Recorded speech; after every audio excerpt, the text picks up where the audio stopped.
Hi, everyone, and welcome back to OTTB on Tap. I'm Neve. And I'm Emily. Hey, Neve, what's on tap today? Today, we're talking with Dr. Ashley Taylor, DVM, who co-owns Sports Medicine Associates of Chester County and leads Twin Ponds Farm, a premier equine rehabilitation, fitness, and wellness center in Cochranville, PA. We're going to chat about Ashley's background and the amazing wellness center that she's created with her team and get into the taboo or not so taboo topic of pre-purchase exams. Ashley, thank you so much for taking time out of your busy schedule to chat with us today. You're very welcome. I'm very excited to be here.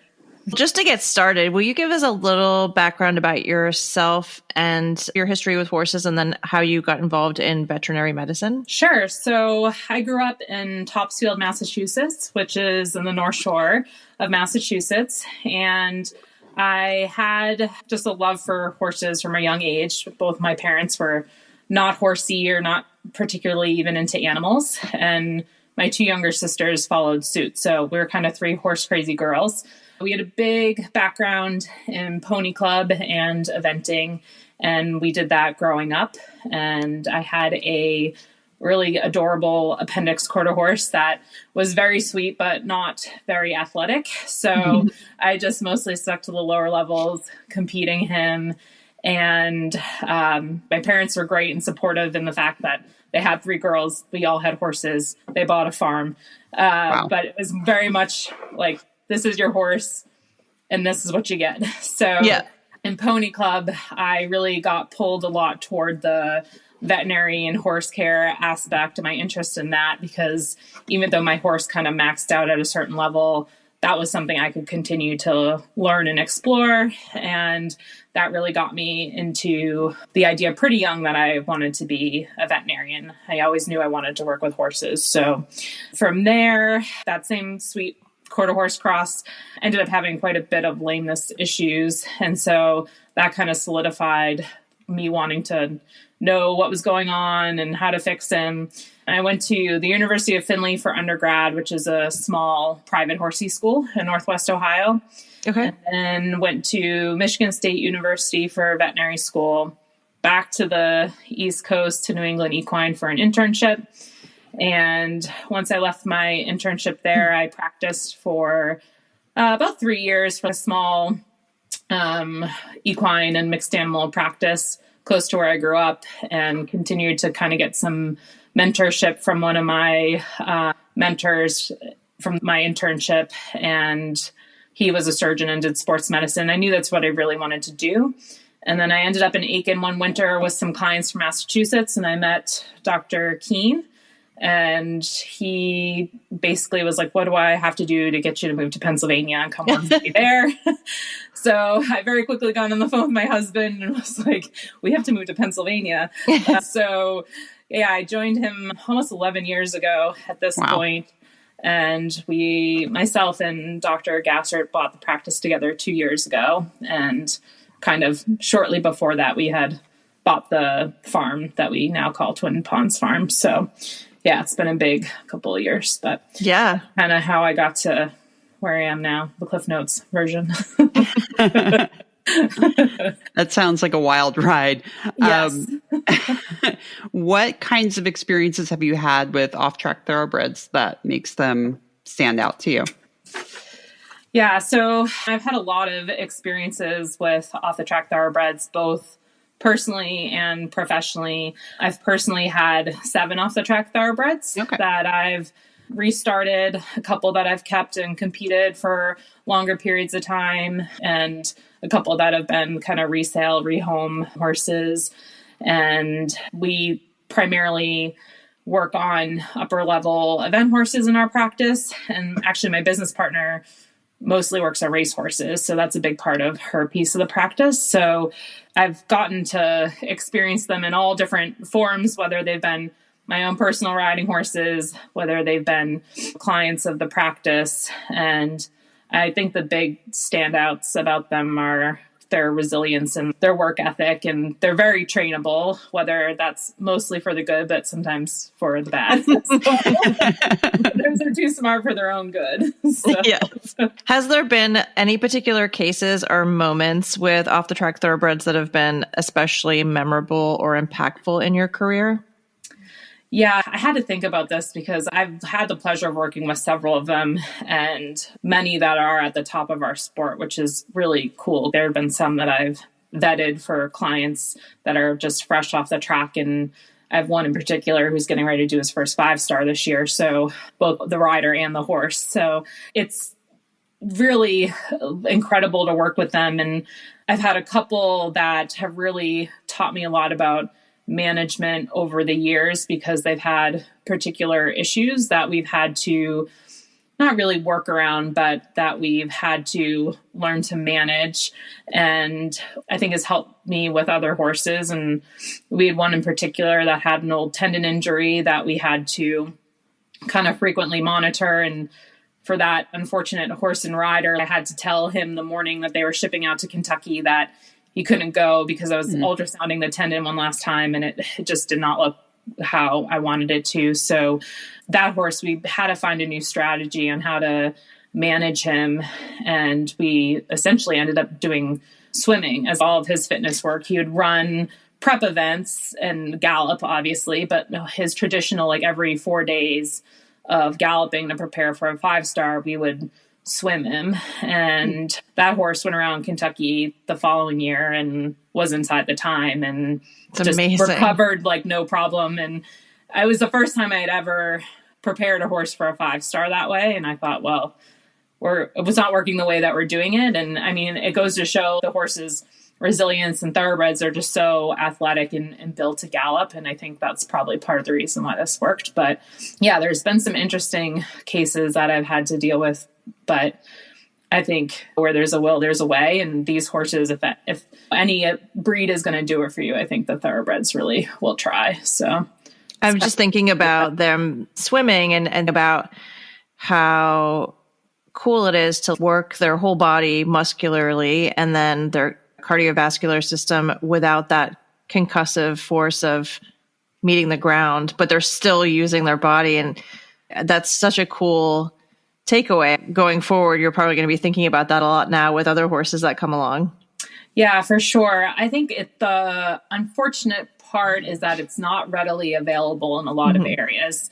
You have to have the right setup for it. We at our farm actually have a pond that was set up to swim. We bought the farm from Bruce Miller, who was kind of a famed racehorse trainer in our area. And he had built and designed the pond for the horses to swim. It needs some work before we can use it here. But other than that, I think there's one other private thoroughbred farm that I know has a swimming pond. And I don't know if they have anything down at Fair Hill like they do at Kesmark, where you can actually put them in the pool. Maui Meadows has, so they can swim. But it's not as easy to necessarily do, and you have to have someone who's skilled because you can have some scary accidents and things happen. So, but it is definitely a way that you can kind of manage. And I think really the only way that you can get them cardiovascularly fit, we have the water treadmill here, but that's a different form of exercise. You can't get their heart rate up as high as you can with the galloping, but the swimming you can. Yeah. So it's pretty cool. It's really cool. We actually, this is kind of a weird story, but Emily and I looked at this farm years ago in South Jersey. It was a old standard bred farm. Yeah. I forgot about that place. Oh my God. It was so wild. We went there. There was like 600 stalls and oh my God. And it was just a track. It was, and they had a pool and they were like, come look at the pool. And this is the scariest thing we've ever seen. There were all these like horses even go in there. Yeah, there were all these. It was operational. You could hear the pumps running and everything like that. But there was a weird apartment off the side of the pool. Anyways, the adventures we got ourselves into over the years. But we almost bought a place with a pool. Yeah. Luckily, we ran away from that place. But 600 stalls. I don't even know what you. And that might be an exaggeration, but there were literally like 4 shed rows that were occupied, and they were like, the tenants come with the place, and we were like, that's pretty unbelievable. Yeah. Are there any particular lessons that you have learned as your work has evolved over the years specifically from working with OTTBs? Yeah, I mean, that's an interesting question. And I think over the years, medicine and lameness in general is improving, and we're learning a lot about imaging. And I was thinking at this meeting that we were just at, how even the evolution of CT and PET scan have really helped us diagnose lamenesses and figure out what's wrong with some of these horses. But I think the biggest thing that thoroughbreds have taught me when kind of working up these cases is just patience. Like, patience when you're handling them, because some of them have had some bad experiences and they're needle phobic, or they've been blocked or they've been injected and it's maybe not been done in a kind way. So just patience when handling them, when working on them, when diagnosing them. Sometimes things don't come easy. It's not obvious. It looks like an abscess, but it's something weird. And so just kind of taking the time to really figure that out, and then patience when you're rehabbing them. And I think when you kind of follow that, and even like I said, I had personal horses when training them. If you can kind of just always be patient, that's a big lesson that those horses in particular have kind of taught me, and the variety of different aspects that I've had them in my life and in veterinary medicine, for sure. Would you say that you find them to be more stoic than other breeds? Or, because in my experience, which is obviously a small fraction of yours, is that I just have found that them to be incredibly stoic regarding their bodies to a certain degree. Yeah, I would agree with that, because I think, like, going back to the work ethic thing, most of these horses from a really young age, they're handled, and then they're like prepared for a sale, and then they're prepared to start working, and then they basically have a career. It's almost like a kid that has to earn, like a, what do you call it? Like not a salary. What do you give little kids when they do? An allowance. Yeah. An allowance. Yeah. Like, you're teaching them, you have to do things to earn your keep. And like, I think thoroughbreds are a little bit like that. They're used to getting up every day and having a job. And I think a lot of them do that job no matter how they're feeling, if they're sore from the day before, or if they have something that's kind of underlying. And I think that's part of the importance in their management. And something else I've learned from them is being preventative is so important, because I think a lot of things develop that could have been caught earlier, because they are pretty tough and pretty stoic. And I think that most of them are kind of happy, or just set in the way that you get on and they are going to go and work for you. And it doesn't always mean that they're the most comfortable. So that's a great way to put it. Yeah. Have you had any really special comeback or underdog stories that you'd like to share with us about off-the-track thoroughbreds that you've worked with? Yeah, so we had one really special horse. His name is Jagger, and he was here at Twin Ponds Farm. And if you follow any of the social media, we've highlighted him quite a bit when he was here, and he was with us for almost a year. Oh, wow. But he was owned by this lovely woman in Chester County, and she had purchased him as a riding horse to enjoy. And he was turned out, and he was galloping across the field, and they had a culvert where there was a stream, and he slipped and he fell on the concrete and he fractured his shoulder. Oh, wow. And he was kind of worked up very well by another veterinarian in the area who did a great job and made a diagnosis. And the horse didn't have a very good prognosis for, even future pasture pet type of an animal. And so they did recommend to euthanize him, which was not the wrong recommendation, but this owner was very committed to giving this horse a chance. So she called me up and told me what was going on and said, "Can you take my horse and try to rehab him?" And I thought, oh my God. Well, sure, we can. I can't make you any promises, and we're just going to have to take it literally one day at a time and see how he was. And to be clear, he was comfortable enough standing in a stall. He was sore, but he was eating, drinking like happy horse. We weren't trying to keep him alive with him being very uncomfortable. But that horse, we had the ability to kind of throw everything we could at him. We used functional electrical stimulation, which is a tool that we had. We used the laser. We did a lot of physical therapy exercises with him. even just starting with like walking and then walking him over ground poles. We used a variety of different small paddock turnouts. We got him in the treadmill. We worked on his range of motion in the treadmill. We did a couple of joint therapies with him. But long story short, he's home, he's happy, he gets ridden, and he lives this super great life. I get videos of him all the time galloping across the pasture after his other friend. And so yeah, he's not one of my normal ones. Like, he's not this fancy athletic performance type horse. And that wasn't really the goal for him. She really just kind of wanted him to be able to be trail ridden and be able to be a horse. And he is now, which is incredible. And once again, speaking back to the mentality and the resilience of these horses, I don't know many horses that would have kind of tolerated that injury and the amount of stall rest and the amount of rehab that it took to really get him back going. And every step of the way, he was like, I'm going to fight. I'm here to do this. I'm waking up today. I'm going to do the exercises. And he was really like, I know. I'm feeling emotional about this episode already.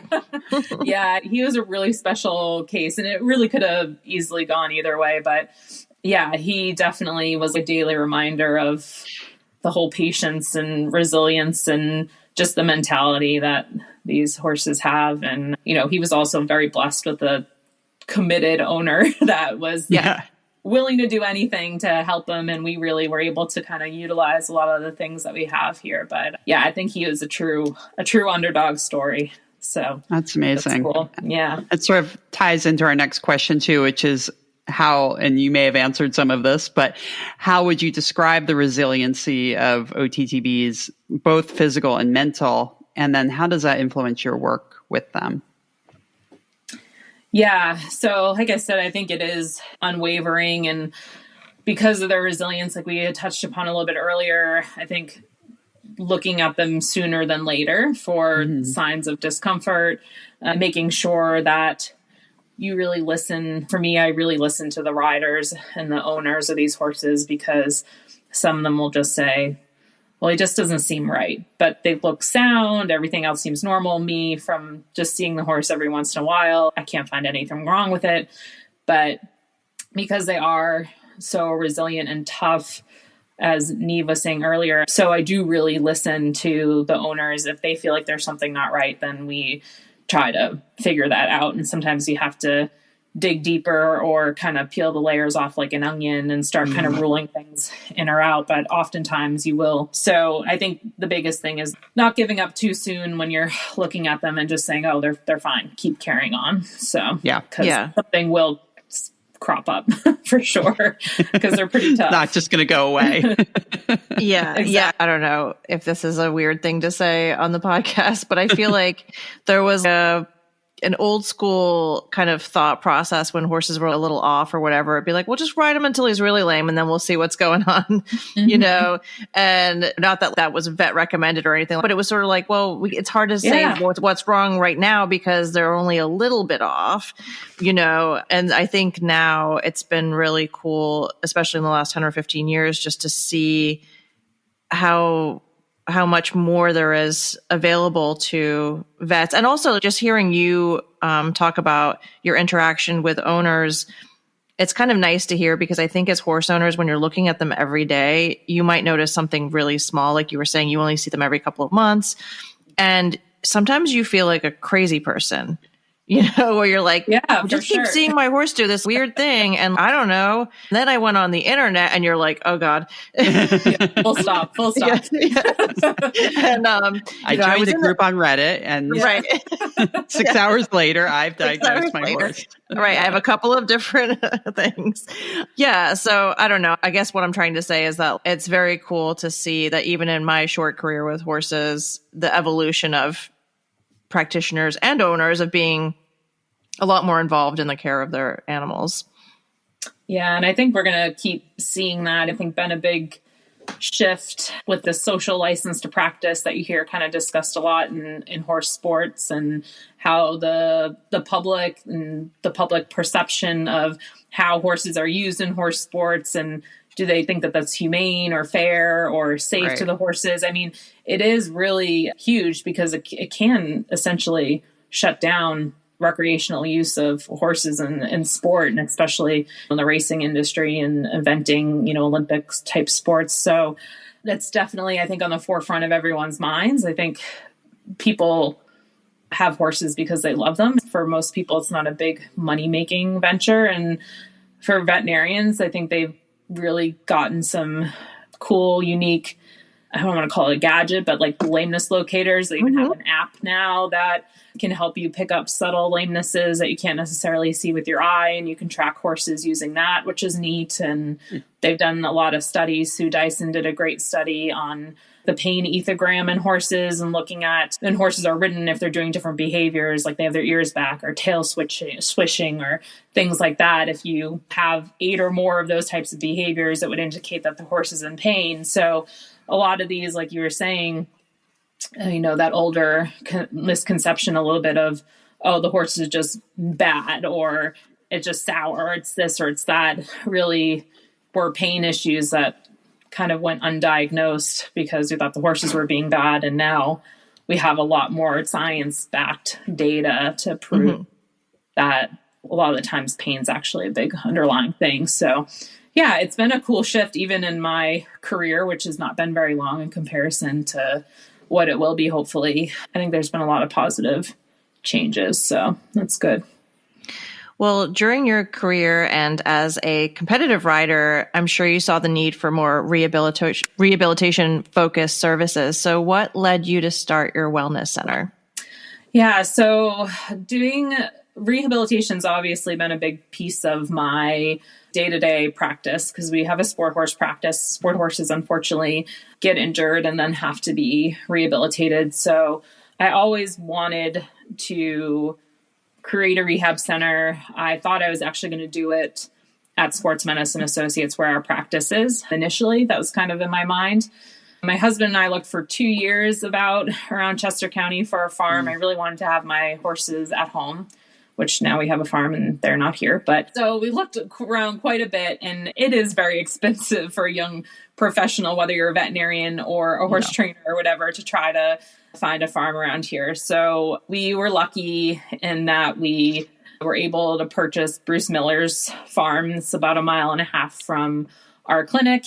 And there was a lot of work here to be done and still is, but it had a lot of good bones. I had a couple barns in the house and a walker. So when we were in the process of purchasing this place, I instantly knew this is the place to kind of do this business. And it was going to be beneficial to the farm as well because of the amount of work that needed to be done. It was going to be, income producing so that we could turn around and do the improvements that needed to be done. So it's been an incredible adjunct to my career and like my fulfillment and enrichment in veterinary medicine, because I absolutely love what I do, but it is a lot of the same. It's a lot of soft tissue injuries, joint injuries, the same things.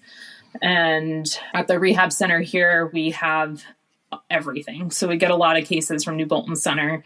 I hardly say no to having anything come. So all my friends and colleagues over there are like, yes, okay, we're going to send this to Ashley. Exactly. We get some of the more complicated things that need veterinary supervision, but don't necessarily have to be in the hospital. So it is fun for me because it's like a big, broad mix of cases, as well as some of the things that I love, which is the sports medicine stuff too. So before you opened up your wellness center, what was the most local point of referral for you guys?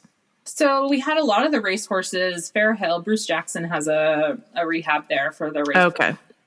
He's pretty inundated with horses at Fair Hill because basically if they get injured, they kind of go straight to him. So as far as sport horse and outside horse use, it's really impossible to get there. There was another place in Chester Springs that was further away, but a lot of the rehab would be done kind of on the farm by the riders or owners. And then I don't even know what they used to do. There were a couple layup farms and still are, and they're wonderful, that take cases from New Bolton Center, but I just don't know if maybe they'd end up staying at the hospital longer than maybe desired. Yeah. Because we have ones on, on IV medications that have catheters that need to be maintained. We have horses in splints. Sometimes we have foals that need special care. So I'm not sure exactly anyone else that would take them quite like It's interesting just because this is such a horse-centric area with lots of good facilities in terms of vets and hospitals and things like that. But you really created a special thing within that industry, which is awesome. I don't think I realized it was going to be like that. I figured it would be obviously with the cases that I had and some of the other practitioners in the area, it would be a useful service. But I took one horse in from New Bolton Center, and then it spread like wildfire there. That's what I was going to start doing. And I had 8 horses in a month, and I had one staff member. And so, and Nikki shares, one of my good friends, as you know, and she's the ophthalmologist there. And so she's like, well, I can just send you the eye because I live a mile down the road. I was going to say that's very convenient for Nikki. So I'm like, great, and I'm just young, starting this young business. And I'm like, okay, send whatever. And so for the first 3 or 4 months, I was doing all the eye meds at night. So I'd have someone there during the day, but I was doing the 9 p.m. and the 1 a.m. shift every night. When I would go and work at horse shows, I'd pay someone to come and do them, and I'd sleep so nice at the horse shows. And I thought, this is not sustainable. Yeah. So, it's come a long way in a short period of time. We've been here just 5 years, and we built a new building, which is kind of a wellness center, and got the water treadmill and some of the other bigger pieces of equipment. And you have a full team now. We have a full team. Yeah, we have a solid big team of people. We have 5 full-time staff, and then, probably 5 part-time. And then we have other fill-ins that help with eye meds. So we are fully equipped. And one of the things that we say is it is hospital quality care in a home stable environment. And that's really our goal, is we want the horses to feel like they're at home or in a traditional barn, but the owners can come and brush their horses and take their horses out to graze and interact with them, which is sometimes harder in the hospital. But we have almost 24/7 care. So there's 3 hours between 6 and 9 that the horses aren't necessarily being looked at, and then 3 hours from 2 a.m. to 5 a.m. So even for the musculoskeletal horses, those horses colic when you lock them in stalls. And so having someone look at them throughout the night is beneficial, because we're usually catching them early. And then we are so close to New Bolton Center, and we just offer transport all the time. So if we have to, we can take them back in there if there's a problem. So that's amazing. Yeah. And probably also amazing for you as a vet to be able to say, if there is an injury that you feel like needs long-term care like that, and the owner isn't set up, or their barn isn't set up to have that easy resource available to them as well, is probably amazing. Yeah. Some of it is just management. It's not that people couldn't do it at home. They absolutely have the capability to, but it is just not having the horse and the burden of their routine care. Because then the horses here are quite settled, because they all live in, and the ones that kind of can go out in our little bed pens, they all kind of go out together, and they have a flake of hay for a couple hours in the morning, and then they come in. But it's not like when you bring the horse home and their routine is like, I go out every day in the big field with my 5 friends, and I see all 5 of my friends leaving. Oh, yeah. You're right. I hear that you got me a goat. I don't like it. I don't want to stay in my stall. So I think changing their routine and coming to the farm here, and they're smart. They're like, okay, this is what we do every day. That is hugely beneficial for them mentally. So having done the round-the-clock eye meds myself, I empathize with. It's a lot. It's completely life-altering. Like for most people, they have jobs, or even other horses they have to ride or train, and it's some of these horses are on 7 or 8 medications, so that takes like 45 minutes, 50 minutes to do them, just administer all the medications, and then basically it's like 3 hours till you have to start again. And so forget sleeping, forget working. It's disruptive. 100%. I was just reliving that to Neve during, I think it happened like this past week. It was so cold. This was about, I don't know, almost 10 years ago, but it was a really cold winter. I brought the horse in. Nikki was standing in my barn. And I'm like, Nikki, what's wrong with his eye? And the look on her face, I was like, oh no, this is bad, right? Because normally really she's like, no, it'll be fine. It's fine. Or she's pretty chill about stuff for the most part. She's not an alarmist, but she was like, oh no. Yeah, no, that's bad. Yeah. It is. And she has some people that take the horses home. They say, we'll do it. It is expensive to have them here, which I think people understand why once they have to do a day of that. And you're standing out there for 45 minutes at 1 a.m. freezing because you're like, she'll call me and she'll say, okay, this horse is going to come. They had it home for, a day or half a day and they can't do that. They're done. Or the SPL lavage system breaks and then they say, I'm out. This is where I'm done. So yeah. Totally so you do a fair amount of those guys. Hey listeners, loving the show? Want even more OTTB on tap content? Then join us on Supercast. For just $5 a month, you'll get our Backstretch Access tier, which will showcase our popular OTTB on Tap Evaluates episodes, where we dive into confirmation, pedigree, and suitability of listener-submitted OTTBs. And for $10 a month, you'll unlock our OTTB Insiders tier with behind-the-scenes training videos, Go Greens, RRP journey, and an exclusive Q&A session with us. It's super easy to sign up. Just click the membership tab on our website or visit OTTB on Tap. Thanks for being a part of the OTTB on Tap community. All right, let's switch gears a little bit and talk about some injuries. So since we're an OTTB focused podcast, we're going to ask these questions as they pertain to thoroughbreds, but of course, feel free to add any information you like. Let's start with, what types of injuries do you commonly see in off-track thoroughbreds and how do you address them?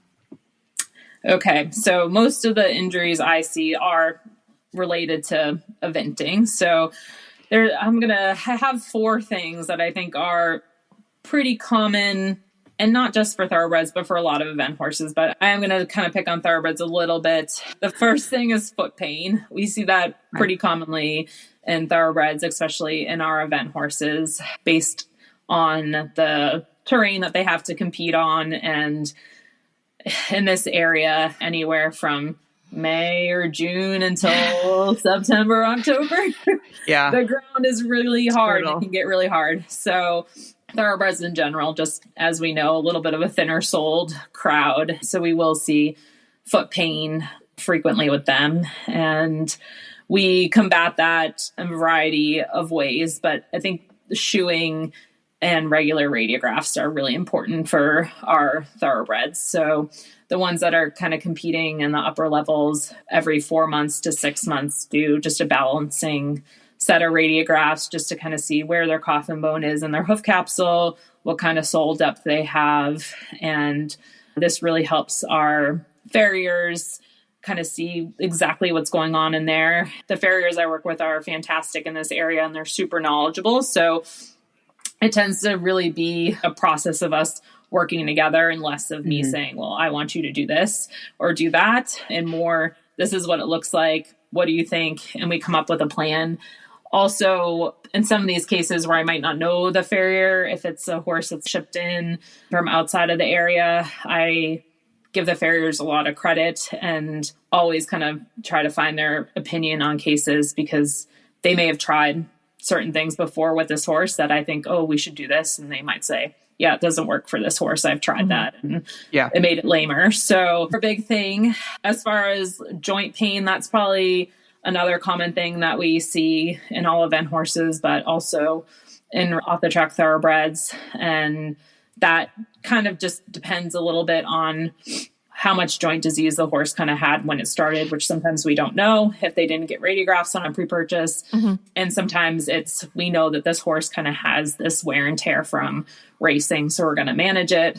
And that is done in a lot of different ways, whether we do that systemically or intra-articularly by injecting the joints. And then back pain, once again, I know this is a probably big thoroughbred taboo type topic, but I do see back pain a lot in warm bloods and Irish sport horses. And all breeds that are kind of having to use their body in sport. But I'd say for me, a lot of the horses that we have that have back pain are very treatable, despite what their radiographs say. So we manage back pain quite a lot in our practice and do that well. And a plug for the water treadmill is been really helpful in a lot of our back pain type. That's amazing. And a lot of horses, and some horses radiograph beautifully and have back pain. So Yep.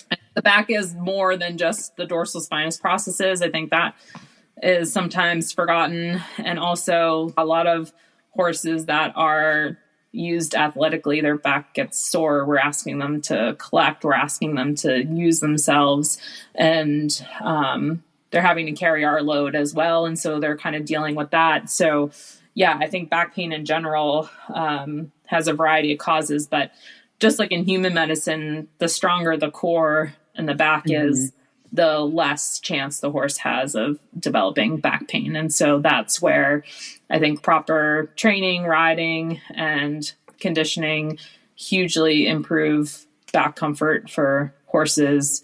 And the water treadmill has been scientifically proven to improve core strength. And they did a study looking at the hypertrophy or the growth of the strength in the back muscles and with ultrasound, and showed that is a proven way to get that back strong. So that's something that we utilize a lot. That's amazing. Yeah. So that is kind of a important thing. So yeah, feet, joints, backs, and then just soft tissue injuries. Some of these horses have old soft tissue injuries that we have to kind of follow. And that would be probably more likely than maybe a young thoroughbred. You would have an old tendon versus if you buy a young warm blood, most of those horses haven't had tendon injuries because they haven't had to gallop at speed yet.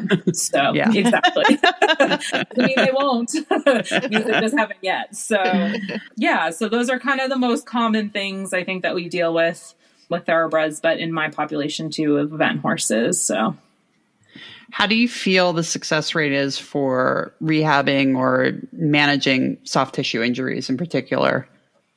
Yeah, I think it's good, honestly. I think the veterinary medicine in general has come a long way. We use regeneratives a lot in our practice, and the class 4 laser, and then just kind of the knowledge and experience of rehabbing these soft tissue injuries.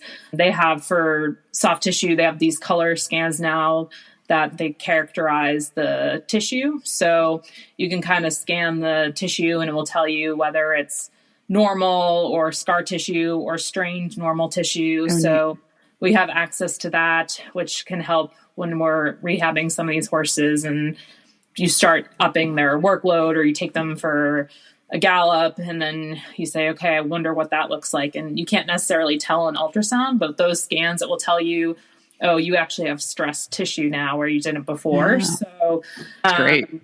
So it's catching it before it's even truly inflamed. Exactly. Yeah. Or what you can necessarily notice on an ultrasound. Wow. So there's been a lot of advances. I think for the most part, there are obviously some soft tissue injuries when they're severe that are career ending for horses. And a lot of times those are probably pre-existing, like they've happened before. Maybe this is the second time they've happened, or there's been something going on for a while, or it was traumatic, like the horse got its leg caught in a fence and fully lacerated through a tendon, those kinds of injuries. But for the most part, with the right time and management strategies and sometimes the right interventions, a lot of soft tissue injuries are definitely fixable and may not be fixable to the level that what the horses was competing or doing before, but certainly can have like a good career as a lower level horse or doing maybe another job. And so I think it's important to never fully write the horses off. I think they all can have a use post injury for most of them. So it's important to remember for sure. Listening to you talk about some of this stuff is almost like having Kevin in the room as well. As I can almost hear his thought process, because for somebody who is probably just seen so much and in his career, he has an optimism about him that I think is really cool. Like when he's talking to you about various injuries and or things that can go on with horses, he just has a cool way of both talking about it from a medical standpoint, but also having this built-in optimism about the fortitude of horses. Yeah, I mean, they prove us wrong all the time, and mostly in a way that when you say they can't do something, they do it. And so I've been proven wrong, and I love when I get proven wrong in that sense, where I say, oh, this horse isn't going to do this job again. And then it turns around and says, watch me. But yeah, I mean, I've had some bad injuries myself, and so things take a long time. And I think that's the biggest thing is time is the one thing that you can't put in a bottle and make happen and give to a horse or give to a person that's recovering from an injury. And so despite all of the amazing, incredible things at our fingertips, they're really good at improving the quality of repair in injuries, but oftentimes they don't actually shorten the time that it's going to take from point A to point B. You might have a better repair or a stronger repair at the end, but a lot of the times you're still looking at a long process of rehabbing. And so I always try to make sure my clients are understanding that, because I think the worst thing that you can do is invest all this time and money and effort into rehabbing a horse, and then you kind of start pounding a little too fast, too early, and then you end up with a re-injury, and then it's devastating for everybody. So, yeah. I know you talked about the AquaTread quite a bit, but are there any particular therapies or techniques that you found effective when rehabilitating off the track thoroughbreds? Yeah, I kind of had the AquaTreadmill written, and I talked about it too early. It's in just sparkly letters. Yeah. I think the biggest thing is the AquaTread is hugely important. There's physical therapy exercises that you can use, like doing carrot stretches, to help with core strength and coordination and neuromuscular pathway. So we also have these balance blocks that you can stand the horses on. Those I think are really important. And then we do have a functional electrical stimulation, which is almost like a giant TENS unit. Mm-hmm. And that actually causes functional contraction and then relaxation of the muscles. That can help with muscle building, but also helps relieve any muscle spasm by functionally kind of contracting the muscles so that you don't have all the little nerves kind of going at their own rate and not causing like a functional contraction. Those I think are really helpful, because I think we get really wrapped up when we're rehabbing horses. A lot of the times it's from a limb injury.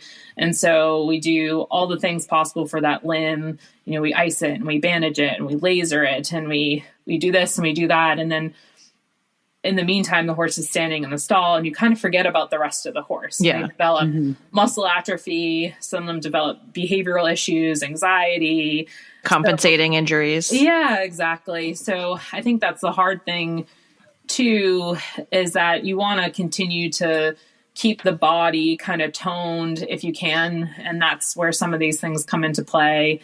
And they've shown in people that it's quite beneficial doing those kinds of exercises. And then just mentally for the horses, we try to do enrichment kinds of things with them to like keep them stimulated.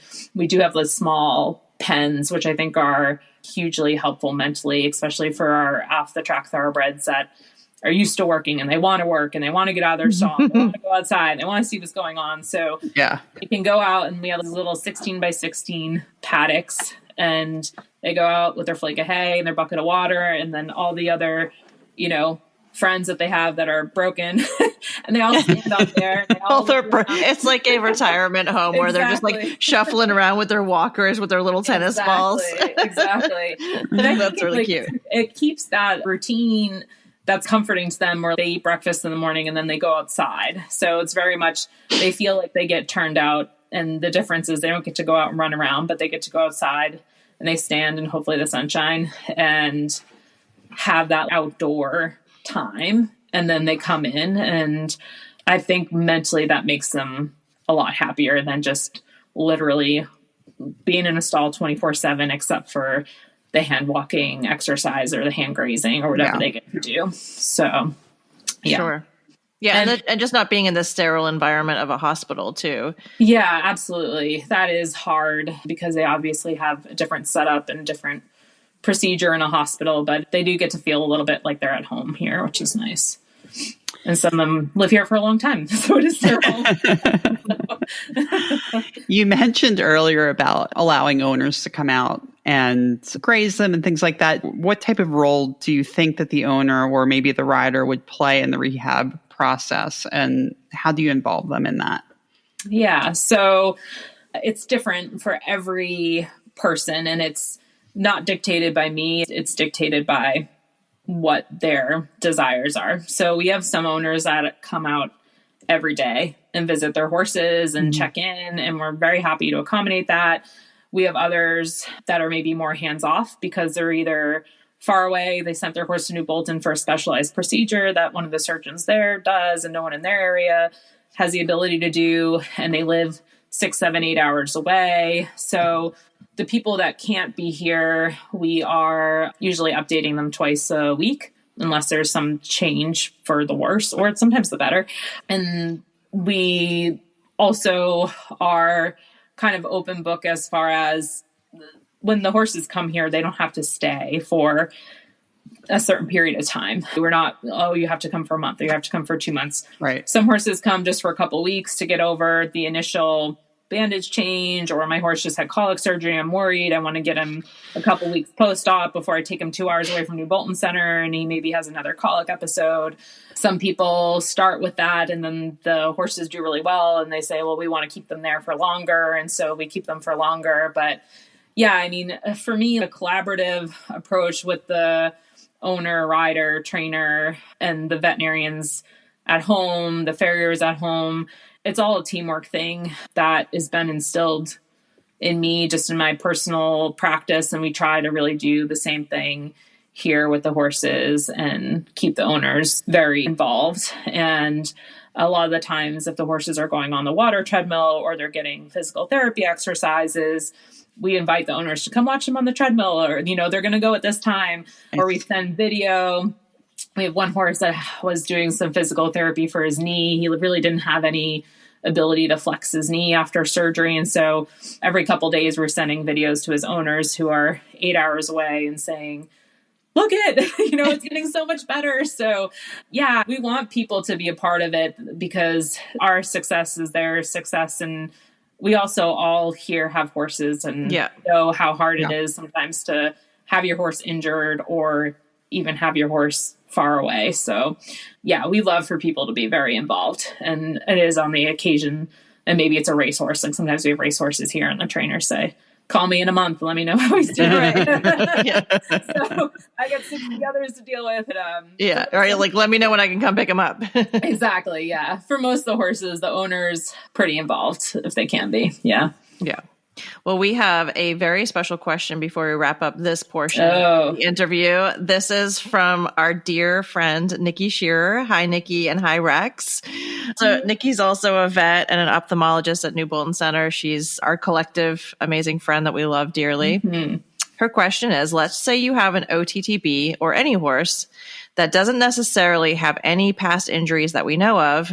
Do you recommend any maintenance or therapies just to keep them feeling good? That's a good question, Rex. I know Rex asked that question. That came straight from Rex. Yeah. Yes. So I am an equine fan. So a lot of people in our practice use it because we recommend it. And it's just an intramuscular joint therapy, essentially. And it's good just for systemic joint health. We like to add in Legend as well. It is expensive to do the both. So a lot of times I'm mostly using the Adequan.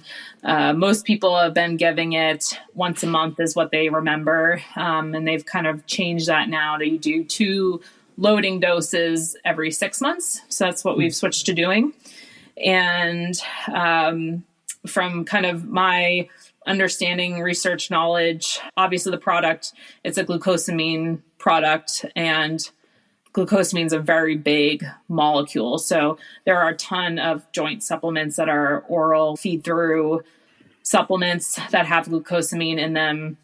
And some of them do get absorbed and get into the joint, but I think a lot of it ends up in the manure pile because the small intestine can't actually extract it from the lining and get it into the bloodstream and then get it into the joint. And so that is the big selling point with the Adequan, is that you're putting it into the horse the way it needs to go. And then it is polysulfated, which is basically chemistry reaction they do to help it basically move into the joint easier than it would if it was just kind of floating on its own in circulation. So I tend to tell people if they can afford it, like get rid of, I'm sorry if there are any joint supplement people in the audience that promote or sell joint supplements, but I really tell people like get rid of your oral joint supplement and put it into the Adequan yearly. So that's what I mostly use and recommend.